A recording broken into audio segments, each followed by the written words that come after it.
I feel like of course, now that I say this publicly, I guess there's a chance that another company could start their own podcast. I mean, listen, like anybody can start a podcast, right?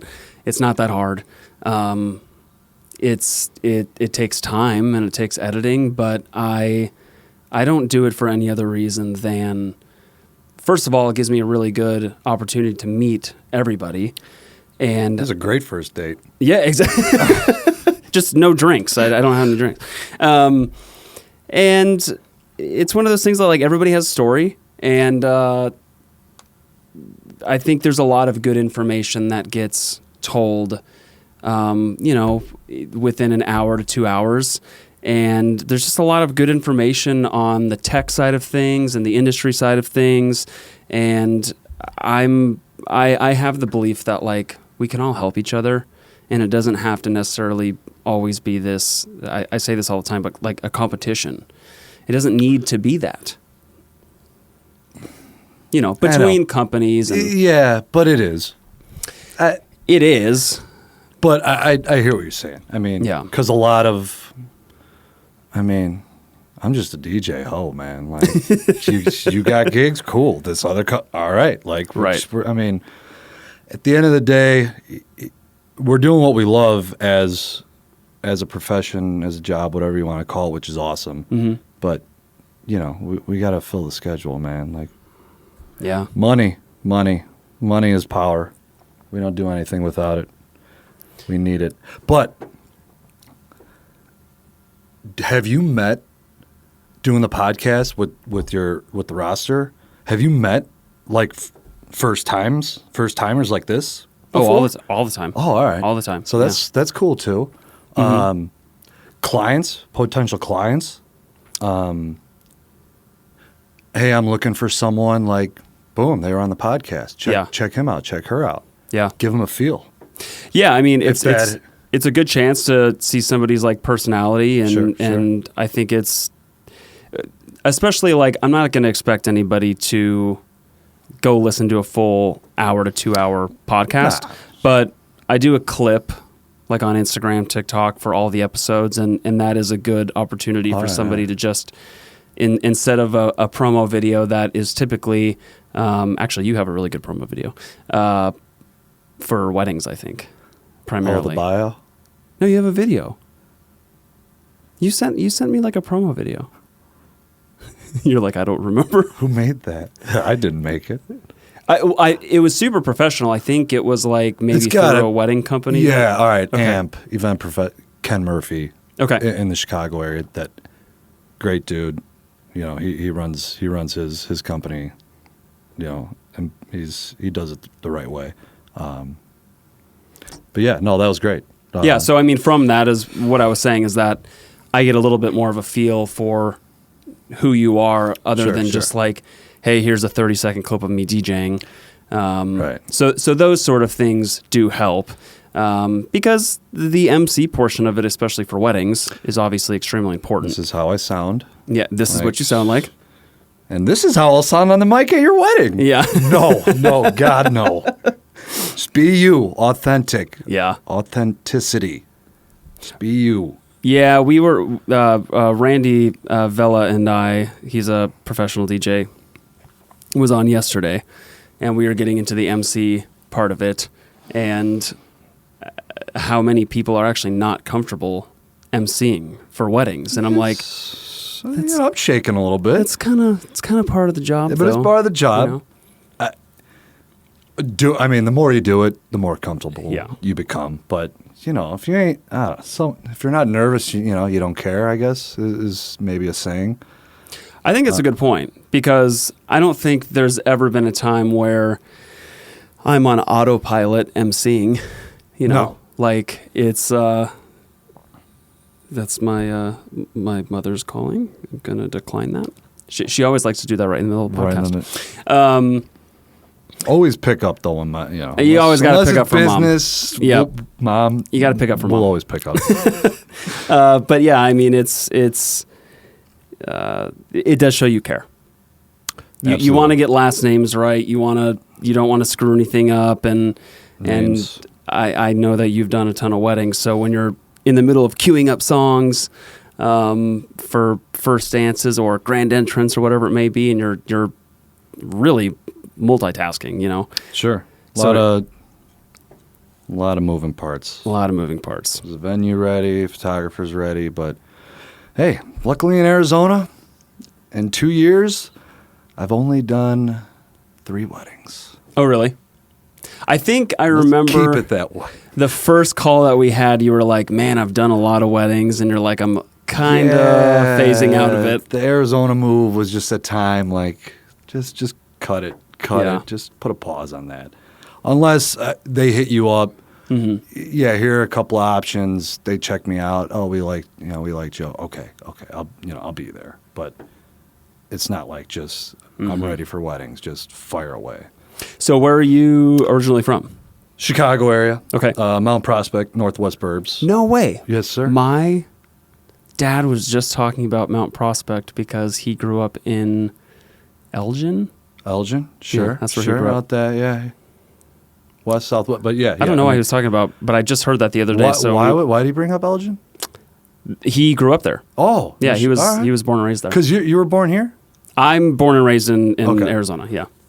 But yeah, you don't have to go far up the tree to where it's like, we moved here because my dad's whole side of the family I think is originally from Chicago. Oh, right. And I still have a lot of relatives that live there. Sweet. And I've only been there once.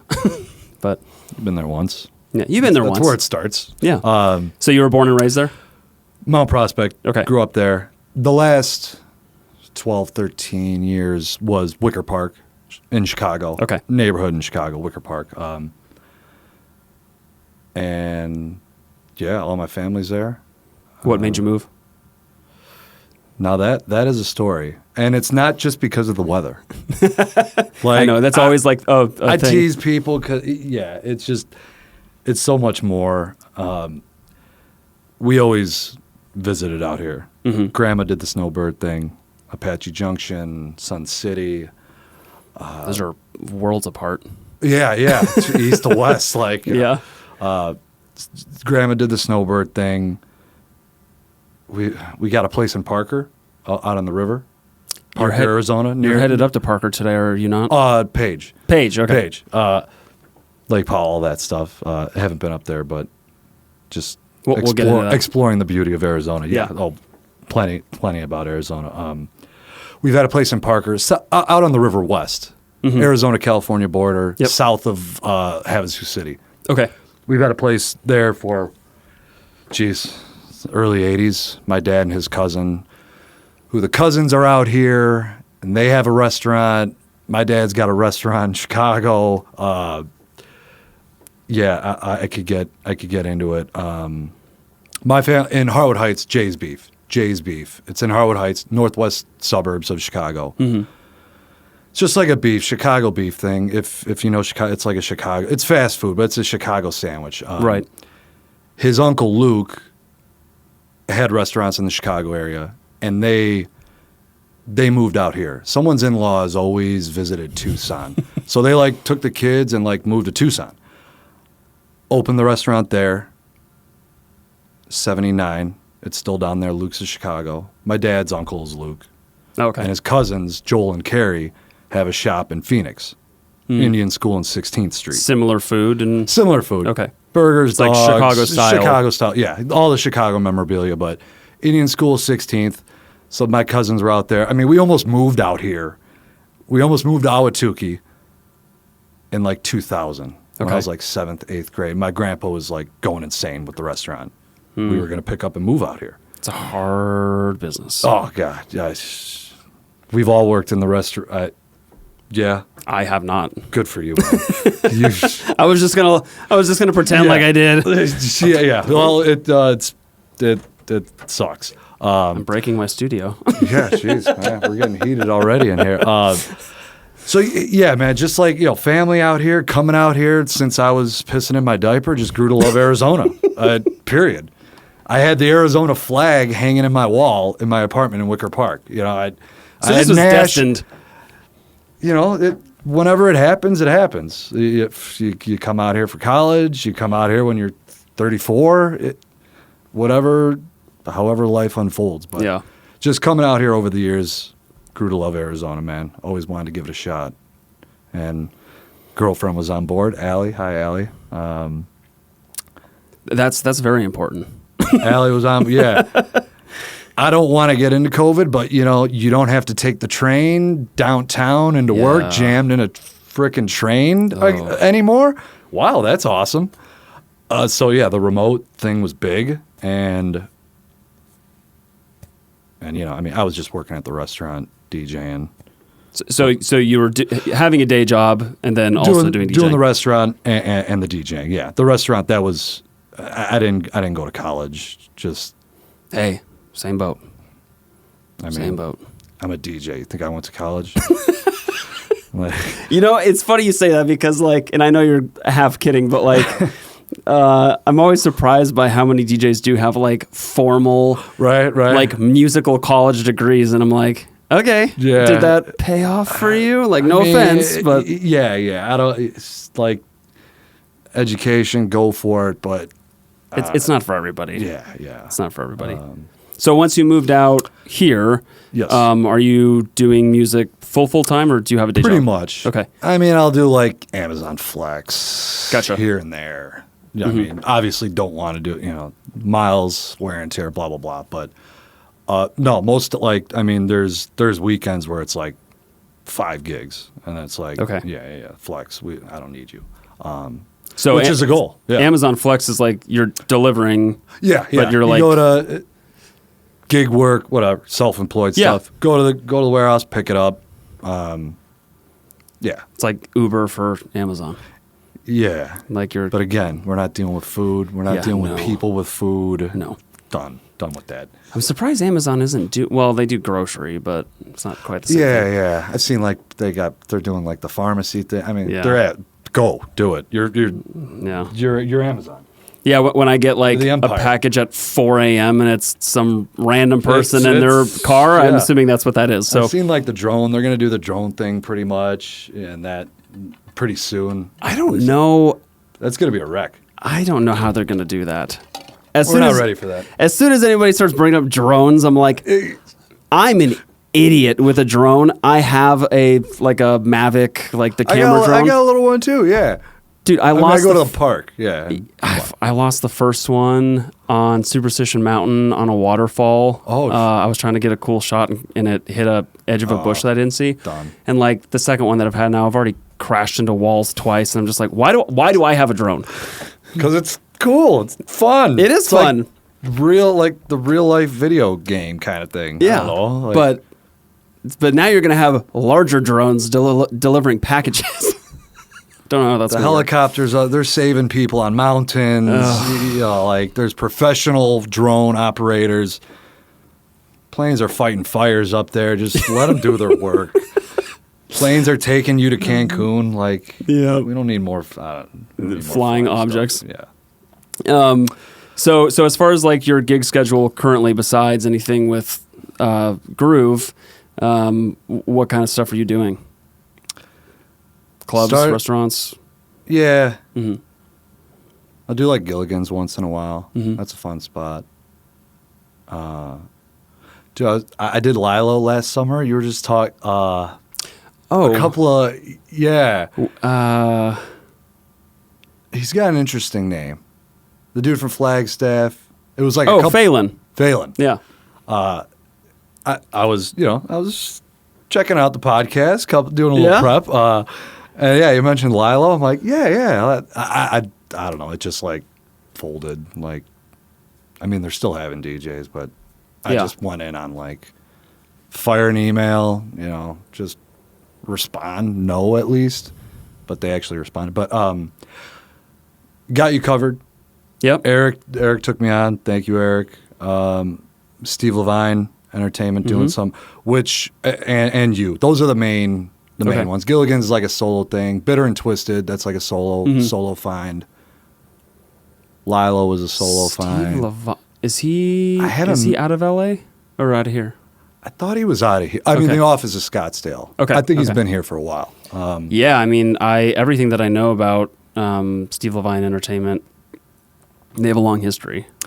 Yeah, and I haven't I've never met him. I haven't met him either. Like, it's been a year. You know, it's like, I mean, maybe I should like come knock on the door. Like, just shake my hand. Like, just put a face to it. Like, well, but I mean, here's the thing, man. Is like I've admittedly gone a year or more without meeting some people as well. It's just hard with, especially with our personal schedule. If the owner of the company is gigging as well, which is pretty prevalent. Sure. But yeah, I don't know what accounts Steve's company has. Levine, I've been doing Sumo Maya. Okay. Brunch, mainly. They do like Friday, Saturday nights too, but you know, just that, which is fun. Sumo Maya's a vibe in itself. Yeah, I heard good things. Doing Biltmore Pool. Cool. With Steve Levine. Those are mainly the two Steve Levines. Got You Covered's all kind of stuff. Yep. Not weddings. Bitter and Twisted, obviously, bar. And then, your stuff there. Just filling the schedule, man. You know, Have you been able to stay busy enough with? Dude, it's been everything? good. Yeah. Year 3 has begun. You know, junior year has begun in Arizona, and it's moving. It's moving in the right direction. Good. Yeah, no I'm doubt. glad. You know, and I thanks to you, obviously, Absolutely, man, for bringing me on. Have you like heard anything? Like, you know, it's really funny. The feedback thing is awesome. The feedback thing is awesome. Got to do it. But when I don't receive feedback, I don't take that as a bad thing. No news is good news. No, I fully believe in no news is good news, and because usually I'm only getting feedback if it's negative, and that was just kind of the learning process with running a company, because I kind of expected to like really, when I first started in 2017, I think younger me was like, oh, I'm going to be involved in all these meetings and like be in the GM meetings weekly, and like it's not like that, which that's fine. I personally like to be more involved, because what happens is like you'll have 2 or 3 managers, GMs at a restaurant or wherever, and I always try to get everybody's names, but then somebody will leave and they don't tell me, which they don't have to. That's not part of their job. Like, but I just don't know. So I'll text them and be like, hey, what's been going on? And they're like, oh, I haven't been there for 2 or 3 weeks. And then I get hooked up with a new person. The staff, man. The staff is the best feedback. Yeah. But how am I going to get that? You know what I mean? Unless so do you I send have them an automated thing, or is this just a direct, like, I mean, is this just like a text, email, automated, like? Oh, no, I don't have anything automated. Oh, okay. Actually, I do have something automated, but nobody uses it. I have like a feedback thing on my website that if they sign up, but it's one of those things that like, I understand anybody that works in the restaurant industry is busy with their own stuff, right? And so they're focusing on their own job. I try not to bug people too much, but yes, I will send a text, depending on how close I am with people. Like some clients, over the years now, I've gotten really close with to like, I can call them and have a full-on conversation and how's family, how's life? And then like, oh, let's talk about what's been going on, right? But I would say the majority of them are, I can at least text them or email them, and just. But you're not all right. So the feedback stuff is mainly for the roster to report back. Correct. Gotcha. Yeah. All right. Cool. Yeah. I mean, I for sure myself try to go out when I can and listen to people and get some video. It's good for social media. Or I'll send out, one of my friends that kind of works as like an operations assistant for me. If they have free time and they want to make $100 for the evening or something, it's like, hey, can you go to these 3 or 4 places and just get video and check everybody out and make sure quality control. Because like all the artists like roster, we'll give you the feedback, but I want to know what they are thinking. Yeah. Which, you're gonna have to go digging for it. You got shit going on too, but but the no news is good news. The no typically. news is good news. Okay. Yeah. So I guess going back on it, you haven't heard any news about me. To my knowledge, no. Sweet. I'm crushing it. Exactly. That's what I think. I mean, but it is unfortunate. Like, if I do get feedback, it's they got other stuff. Yeah, it's usually going to be negative, or if somebody's like, and it depends on the client, but sometimes if people are like extraordinary for that location and they're like newer, I'll get a text in that regard saying like, hey, we have to have this person back. Sure. And that's cool, right? Cool. But that's very seldom. Very seldom. So how has the industry been from Chicago to here? So I know you're only starting year 3 here. Year 3. But are there any like major differences? Man, I wasn't doing the brunch stuff, pool stuff, and that stuff. What there was some brunch stuff, but I don't know. I didn't really get in because really, like Saturdays were just another wedding. Here we go. But there's DJs at brunch in Chicago. I mean, who am I kidding? I didn't DJ them. I didn't get those gigs for whatever reason. And obviously the pool stuff, 2 different worlds. Do they just not have it there, really? I mean, the high-rise spots, you're paying like $3,000 for a studio. Yeah, you get a pool, maybe you get a DJ. I wasn't up there spinning. It's busy. Like I know Chicago. All right, 3rd biggest. Phoenix. I mean, this is Phoenix. People are pouring in here. Yes. I mean, you lived here. You've seen it. Yeah, we're all coming, man. It's growing. It's kind of fast. I mean, it's every bit of 5th now, 6th, 7th biggest city in the country. Like, yeah, it's top 10. Top 10, no doubt. Might be top 5. I'm gonna look that up. Yeah, right. I don't remember. New York, L.A., Chicago. I think Philly and Houston are kind of up there, and then it's a toss-up. Maybe Phoenix jump one of those. I just saw this the other day. Where is my Google Chrome? Yeah, Phoenix is awesome. Okay. Internet, please open. There we go. Arizona is awesome. Top 10 cities in the U.S. by... I guess I could test these out real quick. Yeah, if you want them. And now we're all... And now you can hear. Ooh, that is nice and crispy. Okay, well, if you're going to put them on, I'm going to put them on. Well, I mean, I might just test them. Okay. Well, let's run... Yeah, okay, let's run with them. Let's give them a few. Yeah, that is nice. It is. It is kind of nice. Okay, biggest... So it's number 1, New York. Number 2, L.A. Phoenix is 5th. Top 5. So it goes New York, L.A. Where's number 3? Chicago. Okay. They have it on a map, so it's like not in order. Where's 4? Philly, Houston? Philly's 6. Houston's 4. Okay. San Antonio, Dallas, San Diego, San Jose. Interesting. Chicago's number 3. Oh, yeah. That's wild. So, yeah, so it's like, but that's what's crazy is that the change from like New York to Phoenix. New York, 8.2 million, Phoenix, 1.6. I'm like, good God. Dude, like, yeah.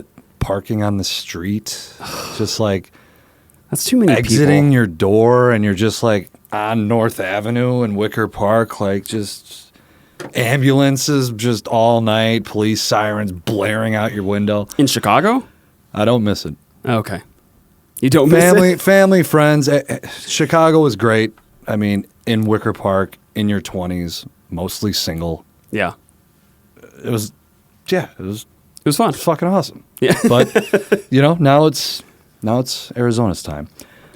So do things fall off like they do in the summer here, in the winter in Chicago? I feel there was definitely a little lull in that January time. Okay. But then like the venues are trying to like round, so you might reel in a New Year's, late December. That'll help.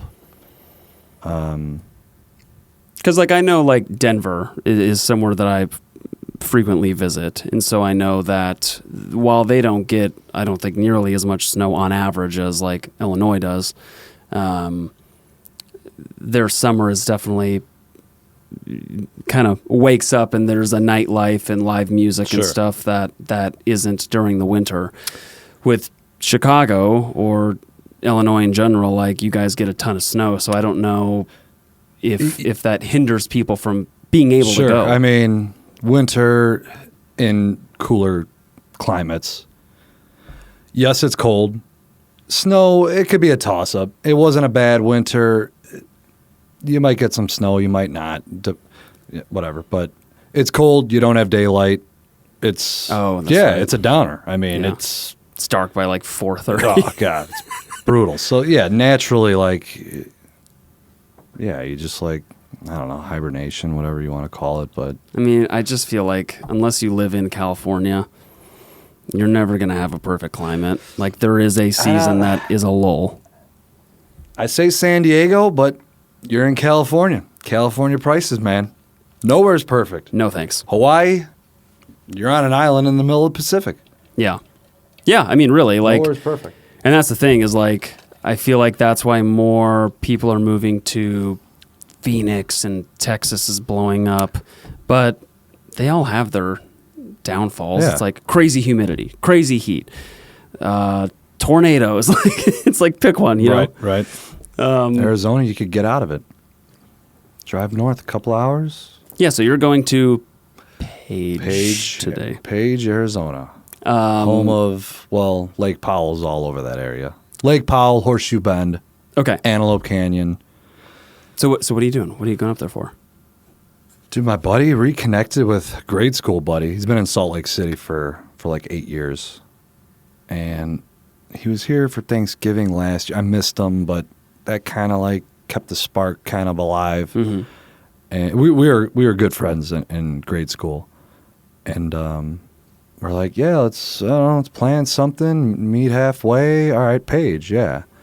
So we're cruising up today. Yeah, it's a little bit further for them.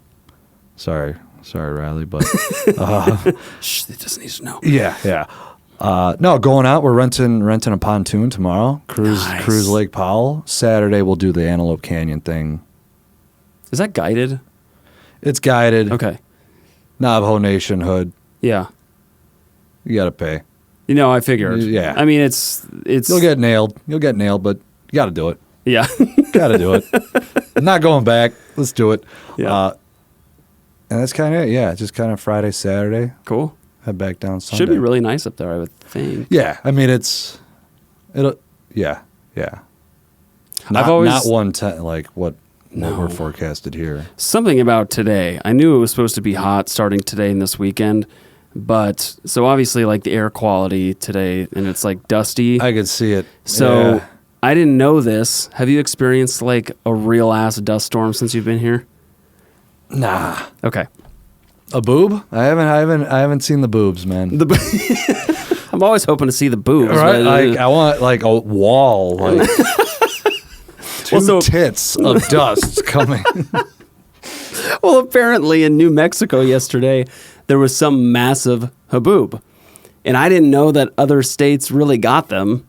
And so I saw this like satellite imagery of like it moving across New Mexico, and that's what the dust is from. I was like, really? That far? Weather, man. But it feels, it's so bad outside today. Yeah, it's nasty. Like, can I go to my doctor, like, and ask, like, can you check my lungs? Like, I've been in Arizona for a few years. Like, I know the cigars don't help, but like, is like the dust You're and not like supposed to inhale those. Is the dust and all this supposed to be like is it? What's it doing? See, it's really funny because Sean Edwards is a DJ that I work with a ton. Sean, I meant to mention Sean. Okay. He's a Chicago area guy. Yes. He turned me on to you. He turned me on to Steve Levine, too. Yeah. I was just, good. Yes. I'm glad he got brought up. Did you know Sean from Chicago? Or you started... He knows Max Bar in Lincoln Park. It was 2 rooms. He was DJing in the back room with someone. I was up front. Okay. So just kind of like the Friday night. It was one summer, a few months. Okay. I was there every Friday in the front room.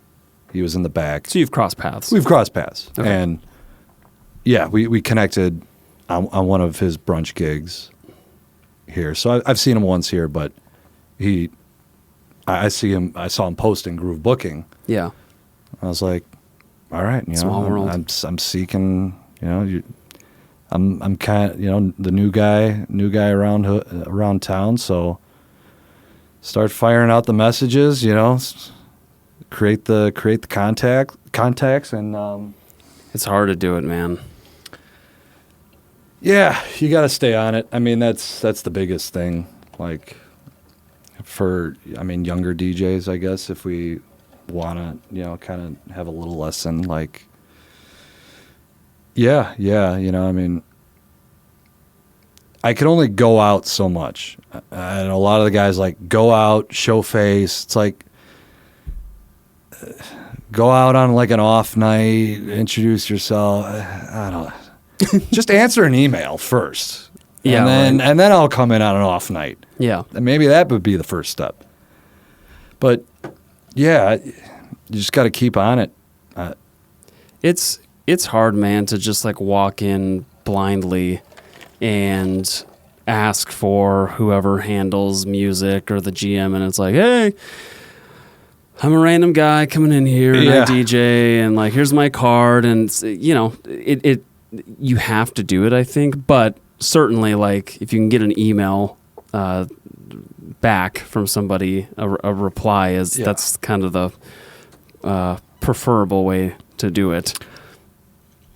But I mean now like the booking agencies, I know you talk about it a few times on the podcast, like, yeah, you guys are like huge now because that shit isn't happening. Like, what do you mean it's not happening? Walking into a spot. Oh, yeah. Can I DJ here? What?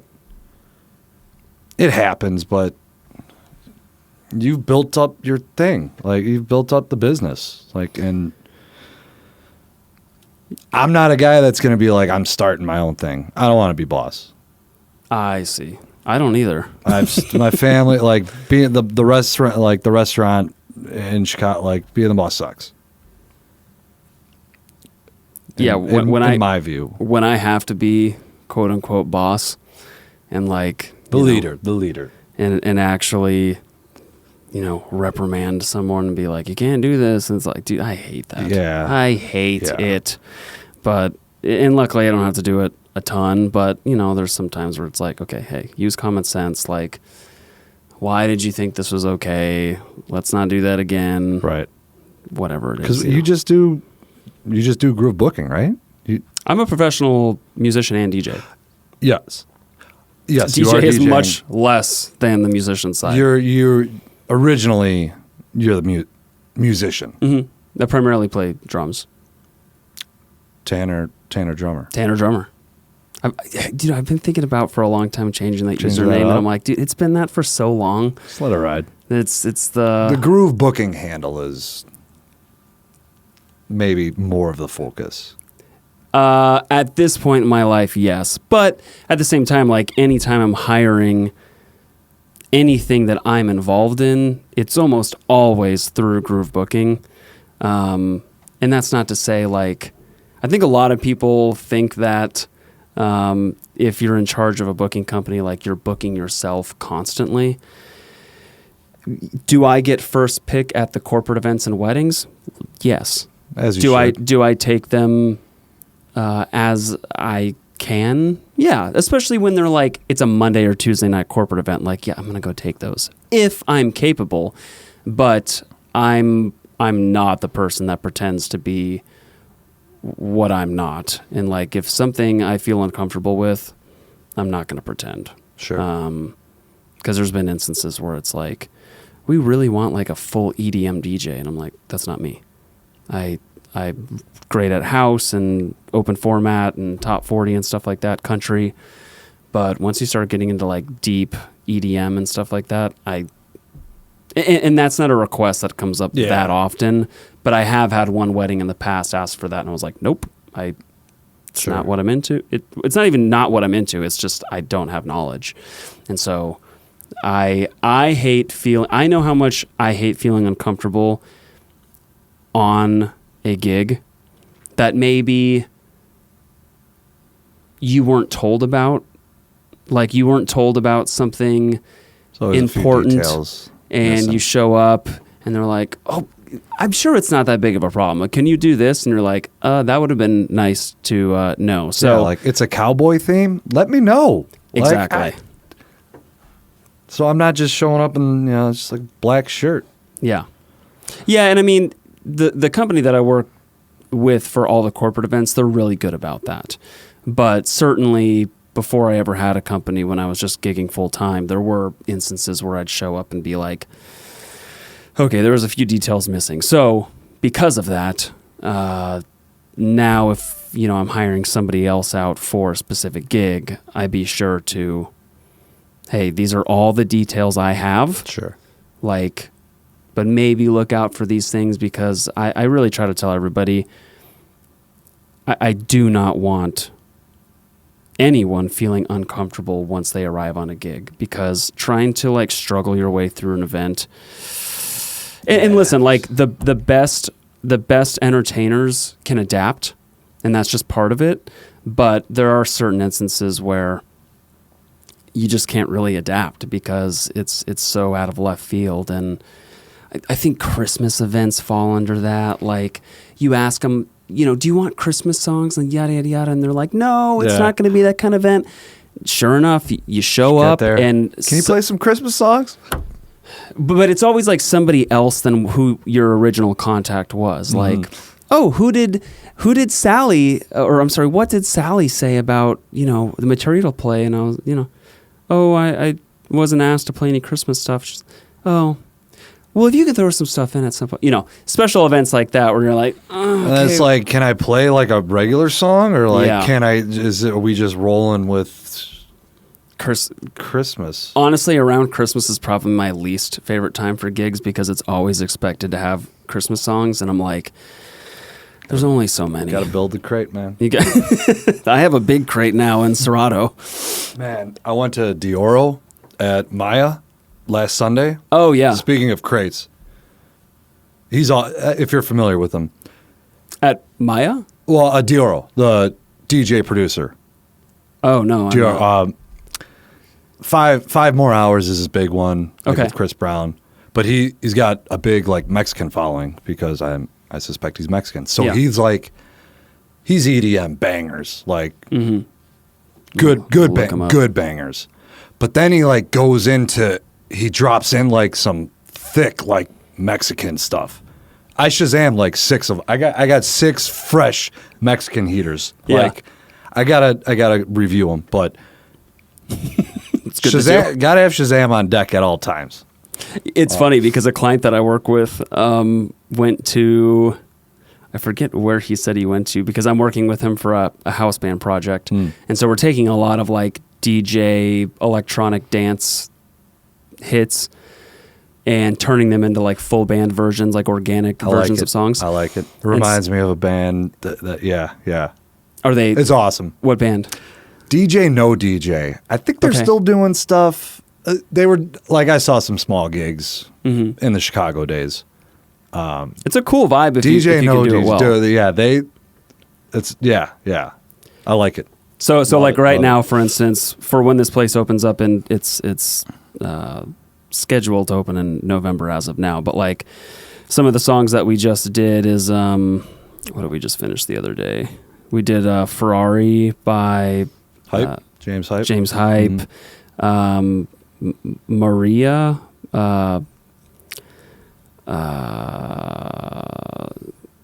Fred Again. Fred Again's big. We're doing some like who else were we doing? Some like Calvin Harris and stuff like that. But it's been fun to do that. Anyways, where I was going with that is that his name's Justin. He was at some place listening to a DJ, and he was like, I was that guy that was stealing all the music, because he was like, this would be perfect for this. You got to be ready. I'm it's not stealing, it's just ideas. So you guys are prepping this for a specific venue? Correct. So I'm basically the music director for this new place. So it's going to be like a full. It's a house band, but I'll have like about 30 to 40 different players because it's going to be 5 pieces each night. And so it kind of turns into like a church contracting sort of scheduling where it's like churches in Arizona, when you have like these big mega churches and you have worship music every weekend, you'll kind of go around to each campus in the valley. And so it's like a new band every time. And so with having so many nights of music, I basically need a pool of musicians. But for this place, we're making it really unique with, we're doing everything from, Khalid, Dua Lipa stuff to these like house songs and stuff. Some of them are instrumental, which is cool because it's a good chance for the instrumentalists to be able to be showcased. Rip off, yeah.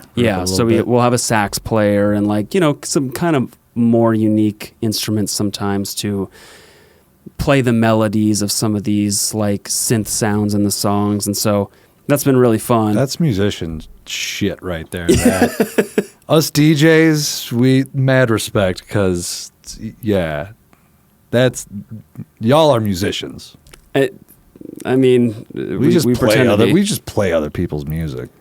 Yeah, but I was having this conversation with Randy yesterday, and how he said he's like a DJ controller board, whatever you want to call it, is our instrument, right? Yeah. And the thing that I use as an analogy is technically a piano, a keyboard, are buttons. Our buttons, yeah.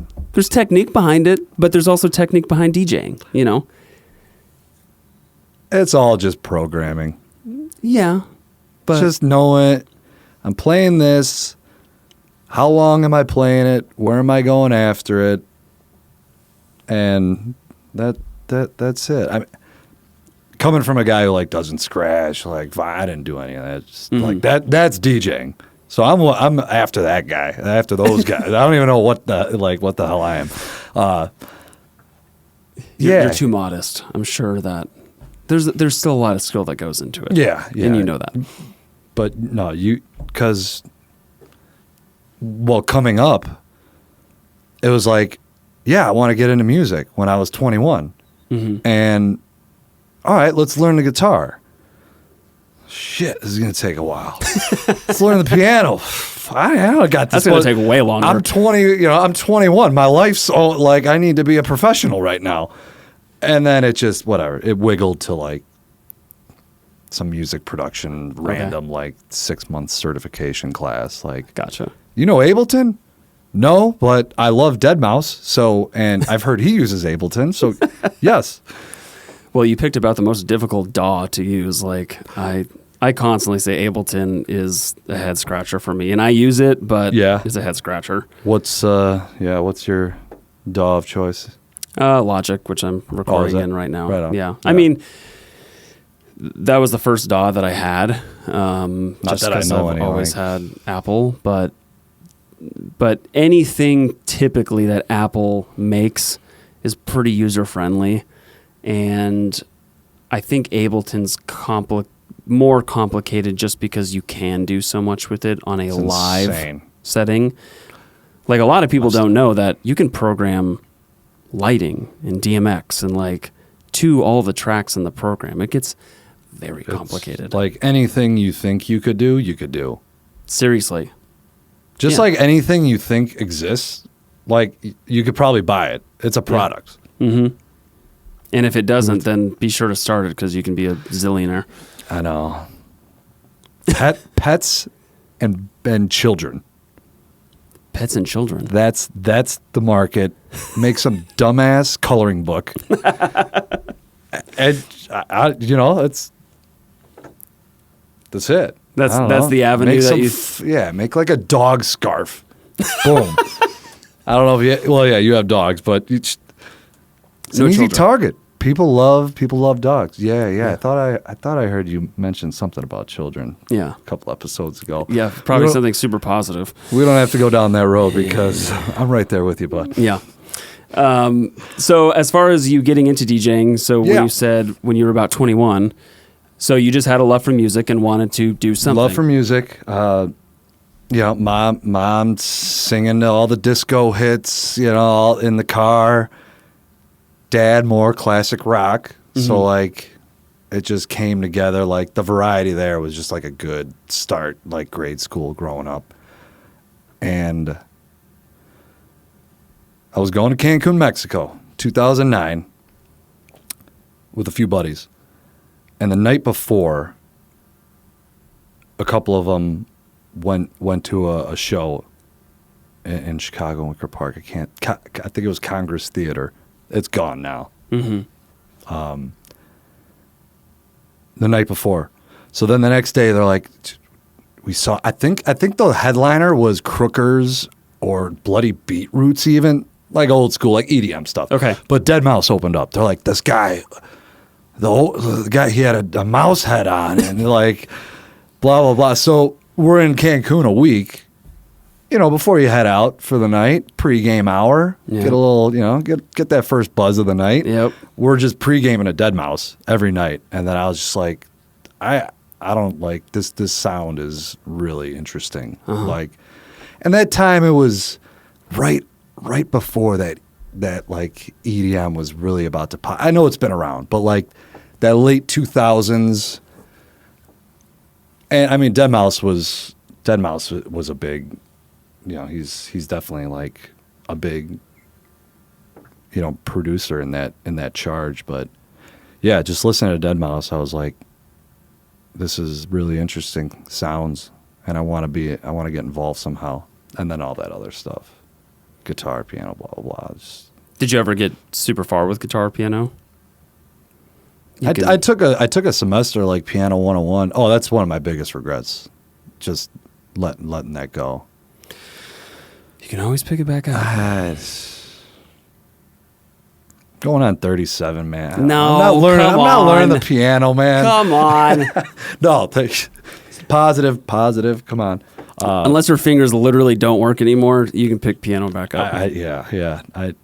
It's always on my mind. I'll say this.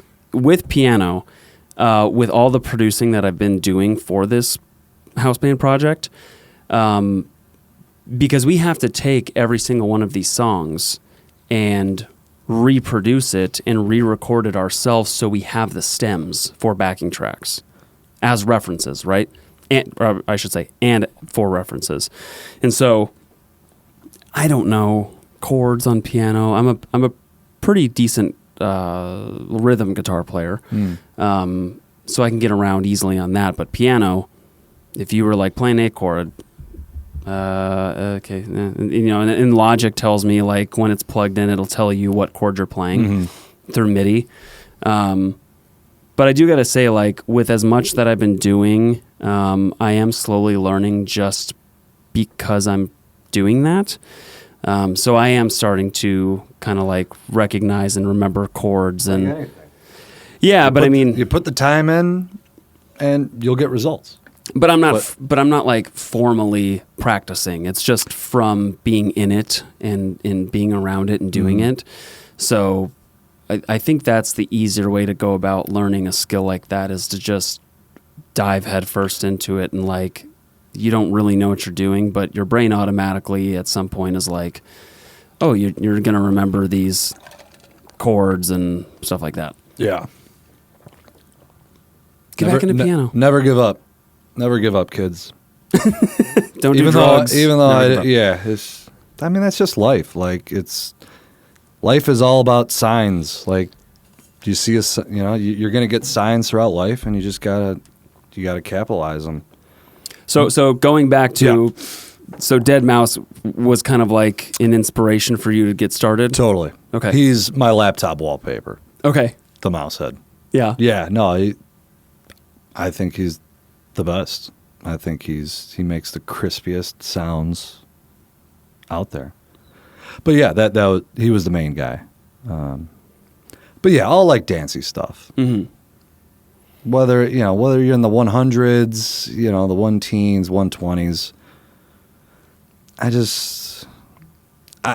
I know I have good taste in music. I know I have good music knowledge. Like, I'll run through a track. Give me like 10 seconds. Give me a quick little chorus. Done. You know, when you're scrolling through whatever record pool you're on. I've been using direct music service lately. Like, just burn through the latest releases. Like, maybe download a couple. I mean, are you frequently trying to add new music? Oh yeah. Is that like part of your weekly? Oh, yeah. Yeah. You can't fall too far behind. That I was always good about that. DJs should. Yeah. Stay current. I'm not saying like don't play a track from 2017. Jeez, that's 7 years old. What?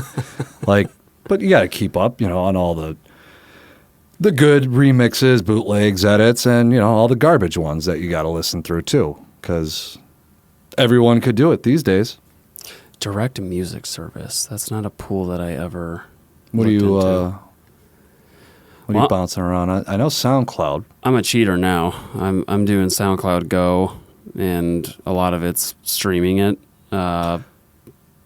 which is the scary part of that. But it's exponentially grown my library, and SoundCloud is full of really cool remixes. Oh, SoundCloud's great. Yeah. Yeah.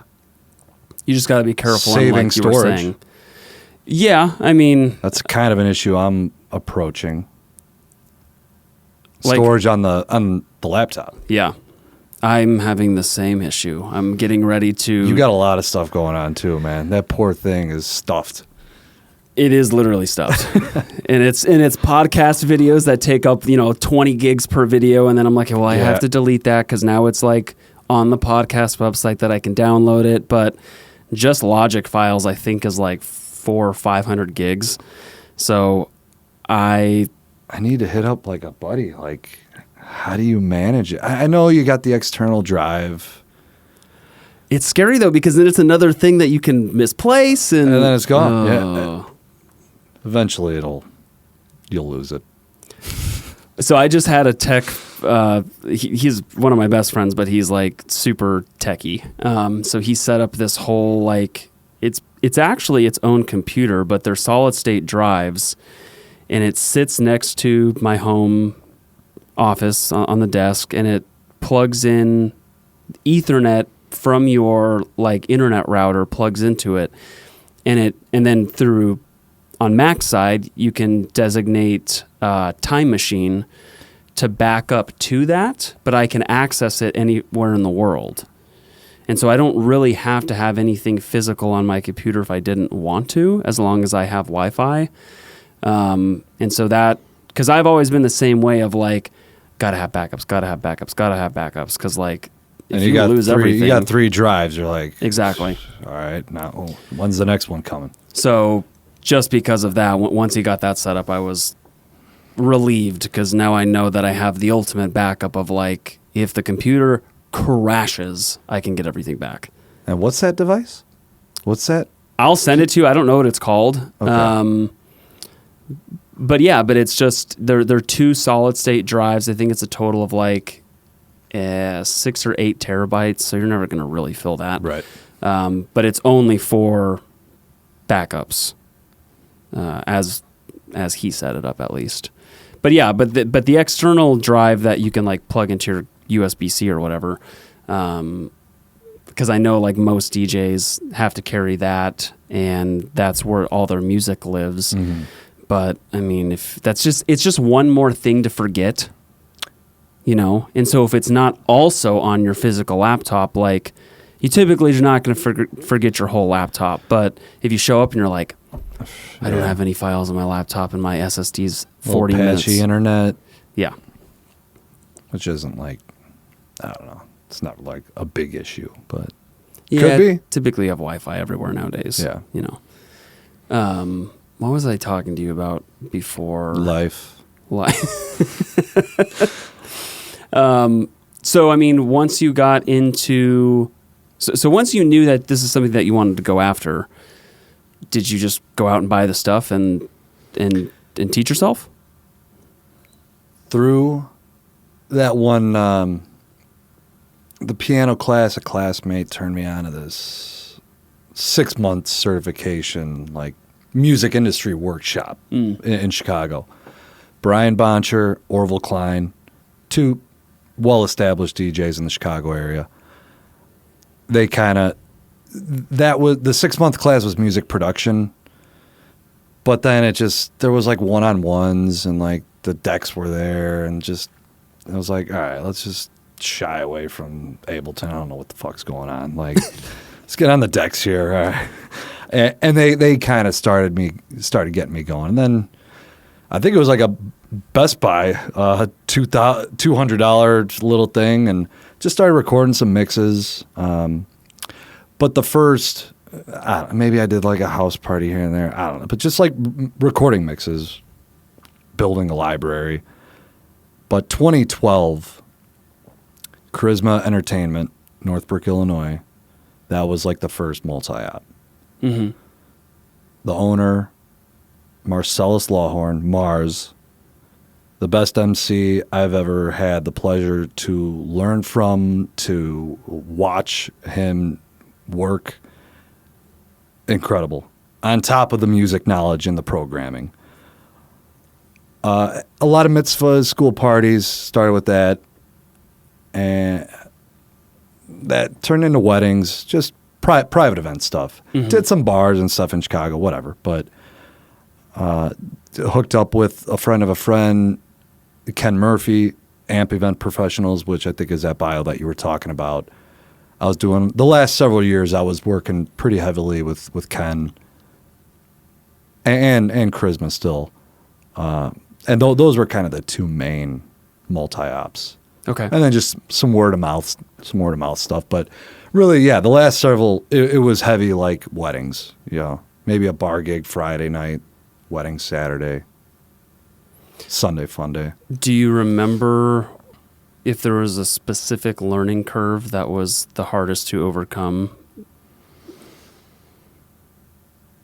Definitely the emceeing. Okay. DJs, we're DJs, like not MCs. We know the music, we can mix, but you know, you get on that mic and it's like tense up a little bit, you know, start burning in the gut. But definitely the emceeing, which just comes, you know, the more you do it, the more you get comfortable with it. But that was by far the biggest thing you fear. Okay. Becoming the DJ MC. And then programming too along the way. You know, learning all the music, like from over the decades that you didn't know existed. And like coming to Arizona,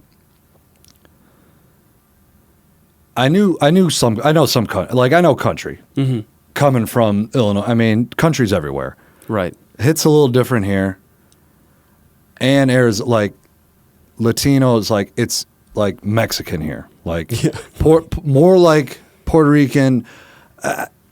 I'm not going to say you could interchange them because they're all, you know, they're speaking Spanish, but no, like this is like Bad Bunny is he's Puerto Rican, and then like Selena's Mexican, right? Like learning a lot of the authentic like Mexican songs. Mm-hmm. I've really enjoyed that journey. Because that stuff's good. Like I love all that stuff. I respect all music, but like kind of like wiggling to that side of like the Latino genre has been like really eye opening since coming out here for sure. It's interesting that you bring that up because both Latin music, no matter the specific demographic, like you're saying, and country in Arizona, are both massive. And so, so coming from somewhere else where it's not as big, mm-hmm. It does sound like quickly you had to learn like, oh, this is really important for me to know. Yeah. It's been great, man. I mean, I'm here to you know, all AZ love, man. Mm-hmm. I'm here to just seize every opportunity, you know, thanking you again for bringing me onto the team and everyone else I've worked with. And, you know, year 3, just let's keep riding, baby. Yeah. AZ love. Yeah. It is interesting though, like how many DJs are still uncomfortable with mainly country. It's like the one genre that I most frequently hear people be like, I don't do it. It's hard to get around when you're like like mixing ability. Yes. Yeah. Unless you're in like the Save a Horse, Ride a Cowboy and a Country Girl Shake It. After that, it's like, what's the next 106? Where am I? Oh, it's so funny you bring up those two songs. Bring it down to Harvest Moon. Let's reset.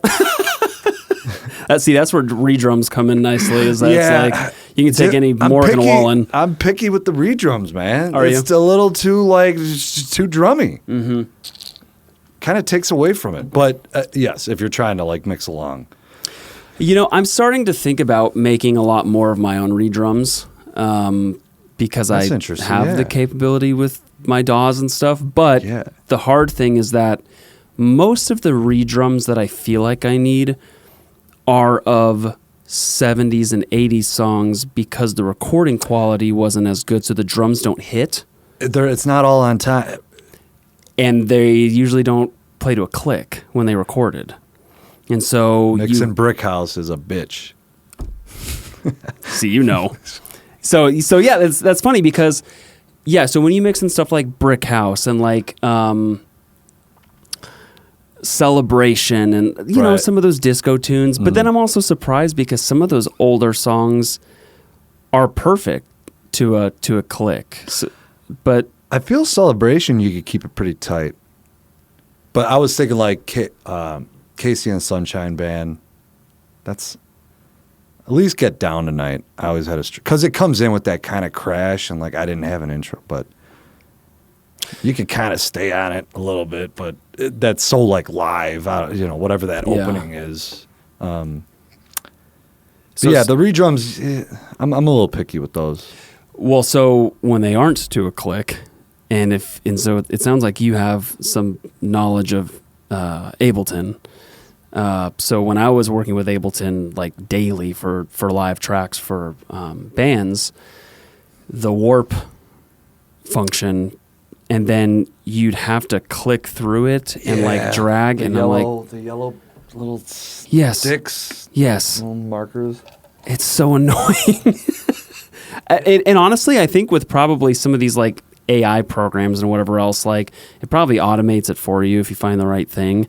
But yeah, like I'm at the point where it's like just take a random Logic loop, you know, and just put it over it.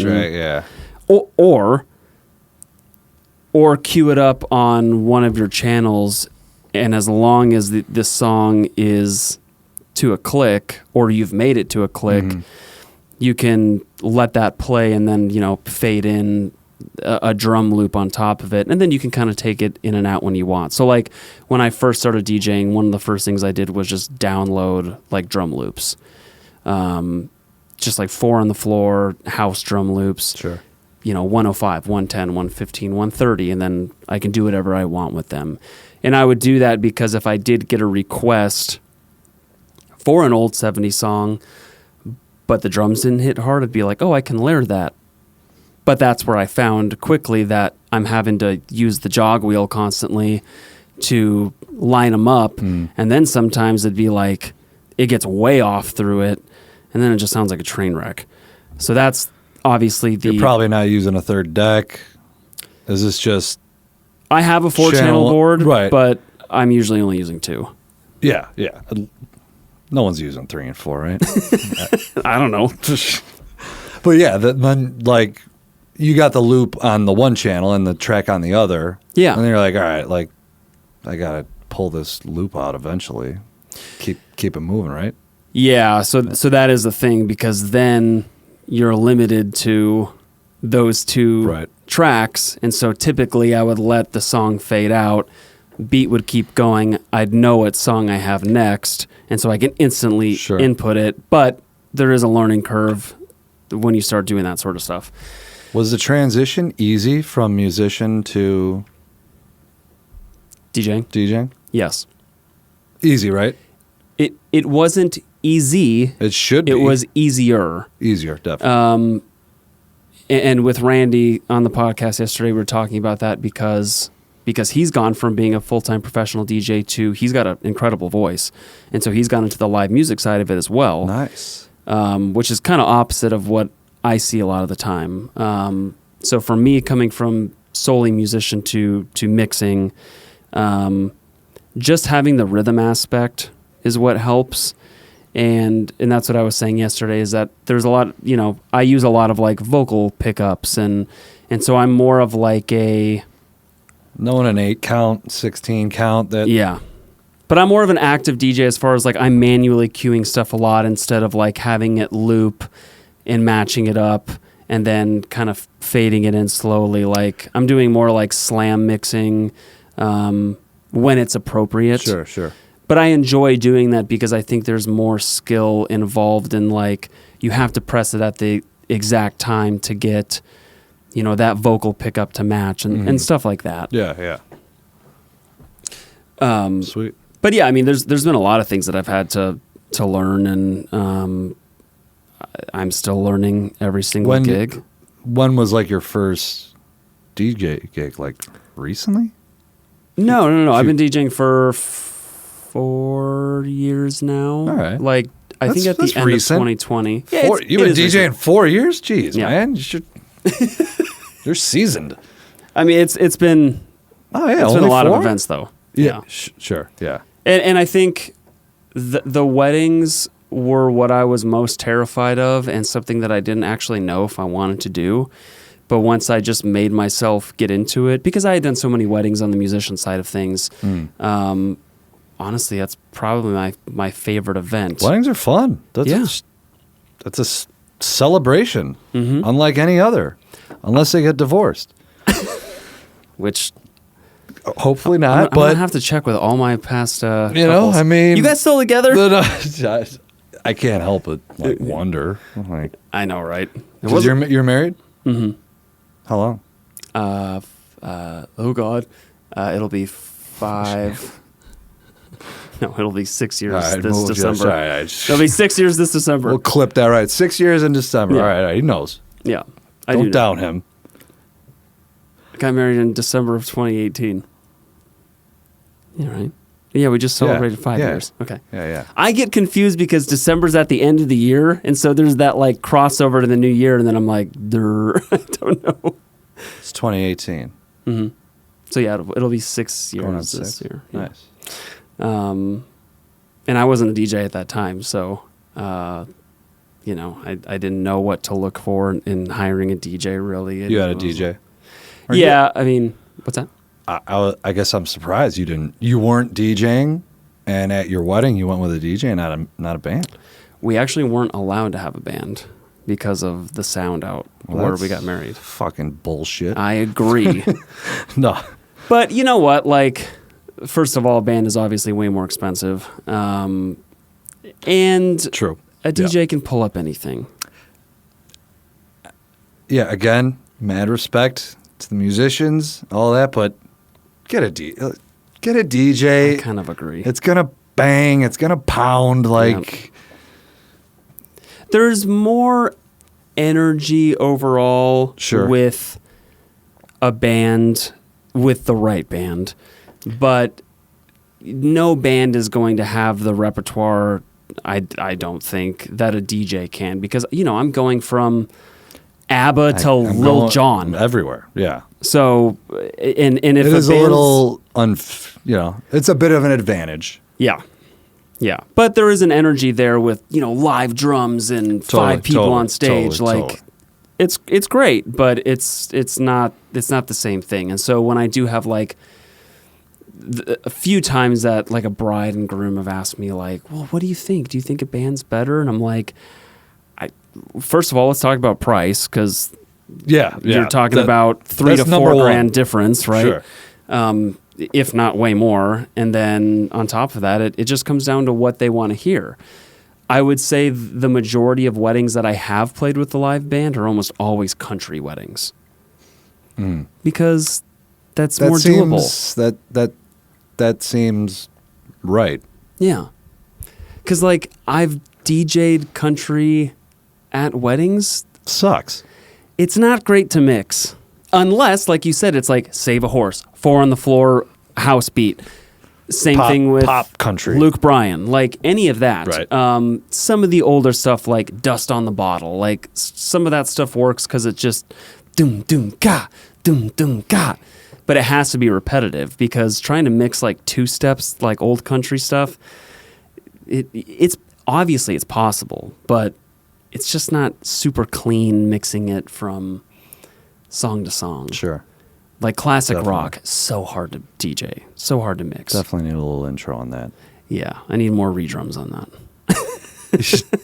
You got added to the to-do list. Yeah, exactly. If yours isn't as long enough.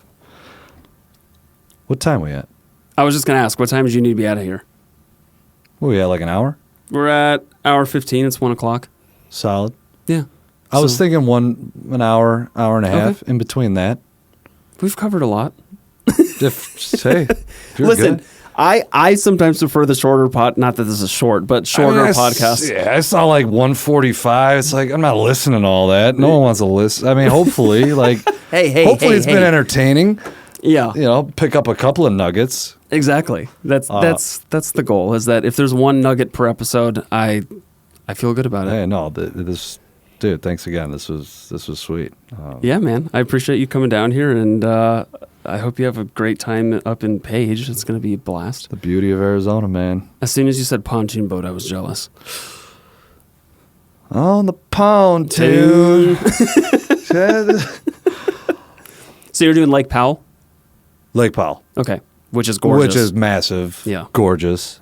Yeah. Renting the pontoon tomorrow. Cruise around. Saturday, do the Horseshoe Bend, Antelope Canyon. Must see. Got to do it. We're tourists. Are those close? I think it's all up there. Page, it's like, okay. It's like, I don't know, 5,000-6,000 people. Like, I don't think there's much going on up there. So, but I've beautiful. lived here my whole life. I've never been to the Grand Canyon. This is kind of a popular thing that I hear. I know. We'll chop this out because this is embarrassing. No, where'd you grew up, Phoenix area? In Mesa, yeah. All right, nice. Mm-hmm. Yeah, I've just never been up there, and it's gonna be one of those things that like I got all the time in the world, and then you're on your deathbed and be like, you ain't going there anytime soon, man. With what you got going, it's not true. I'm gonna make time. Work-life balance. Yeah, the canyon. I mean, right? Gotta be aware. But yeah, man, like the canyon, it's unbelievable. But yeah, it's like, all right, what are we doing now? Mm. We just took 500 pictures. Let's go back. It is kind of like that. Yeah. I'll make it up there soon enough. But yeah, man, I'll let you go and have a safe drive up there. But I appreciate you stopping by before and getting to chat. Love it, man. Love it. Thanks again for all the opportunities. Yeah, absolutely. Thanks, Joe. So let ride, baby. Thanks for listening to Great Exposure. We will see you next week. And thanks for listening. Goodbye. Later.